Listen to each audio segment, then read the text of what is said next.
তো এখন আমি দেখাবো কিভাবে eBay.com-এ ওয়াচ লিস্ট করার মাধ্যমে প্রোডাক্ট র্যাঙ্ক করতে হয়।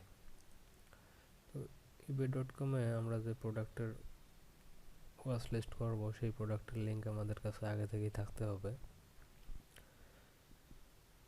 সো এখন আমরা ব্রাউজার ওপেন করবো, লিঙ্কটি আমার কপি করাই আছে, এখানে পেস্ট করবো লিঙ্কটি, পেস্ট অ্যান্ড গো।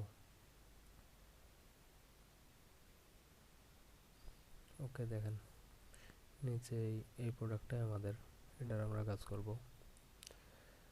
এখন আমাদের মূল কাজটা হবে ওয়াচ লিস্ট করা। প্রোডাক্টটা প্রথমে দেখে নেব, দেখার পর এখানে এই যে দেখেন যে watch list, add to watch list নামে একটা অপশন আছে। তো এখানে নিচে দেখাচ্ছে 29 মানে 29 ওয়াচিং, মানে 29টি ওয়াচ লিস্ট করা হয়েছে অলরেডি। এখন আমরা নতুন করে ওয়াচ লিস্ট করলে এখানে নাম্বার সংখ্যা বাড়তে থাকবে। তো আমরা অ্যাড টু ওয়াচ লিস্টে ক্লিক করব। আমাদের যেহেতু আগে থেকে অ্যাকাউন্ট করা নাই, নতুন অ্যাকাউন্ট করতে হবে। সো রেজিস্টারে ক্লিক করব।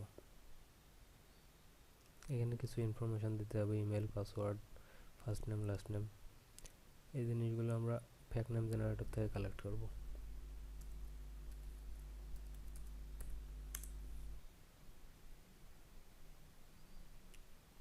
আর প্রোডাক্টটা যেহেতু আমাদের ইউকের, ইউনাইটেড কিংডম, সো আমাদের ইনফরমেশনগুলো ইউকের নিতে হবে। ইউনাইটেড কিংডম দিয়ে জেনারেট। এখান থেকে আমরা ফার্স্ট ইমেলটা কপি করব,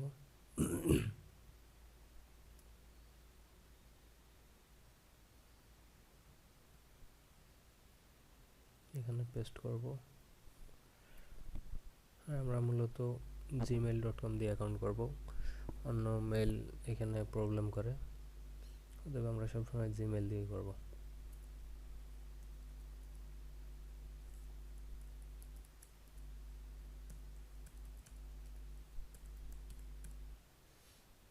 ওকে, এটা এখন পুরোটা সিলেক্ট করে কন্ট্রোল চেপে ধরে এটাকে ক্লিক করে নিচে এনে ছেড়ে দেব, কারণ এখানে কপি হয় না, অতএব এটা আমাদের সহজ হয়।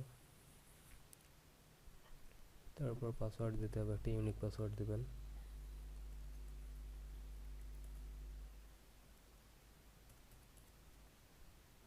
ওকে, এখন ফার্স্ট নেম, লাস্ট নেম, নেমটা এখানকার কপি করতে হবে। ফার্স্ট নেমের জায়গায়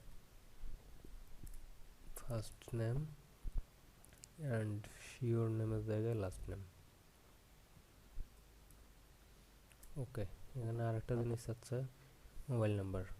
তো আমাদের ইউকের কোনো ফোন নাম্বার নাই, এবং ফোন নাম্বারে কোড দিলে সেটা আমরা ভেরিফাই করতে পারবো না, অতএব মোবাইল নাম্বার ছাড়াই রেজিস্টারে ক্লিক করব। ওকে, এই যে দেখেন মোবাইল নাম্বারের জন্য কিন্তু প্রবলেম হচ্ছে।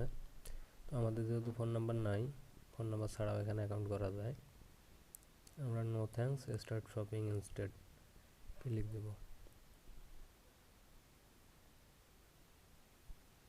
ওকে, দেখেন আমাদের কিন্তু ওয়াচ লিস্ট কমপ্লিট। কিছুক্ষণ আগে দেখলাম 29, এটা করার পর 30 ওয়াচিং দেখাচ্ছে। সো আমাদের ওয়াচ লিস্ট কমপ্লিট। এইভাবে ওয়াচ লিস্ট করবো, এটা খুবই ইজি, আমাজনের চেয়েও অনেক ইজি।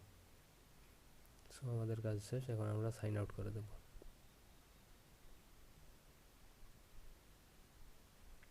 এইভাবেই ওয়াচ লিস্ট করার মাধ্যমে প্রোডাক্ট র্যাঙ্ক করতে হয় ইবেতে। সাইন আউট করার পর আমরা হিস্ট্রিটা ক্লিন করে ক্লোজ করে দেব, তারপর আবার নতুন থেকে শুরু করতে হবে। Thank you.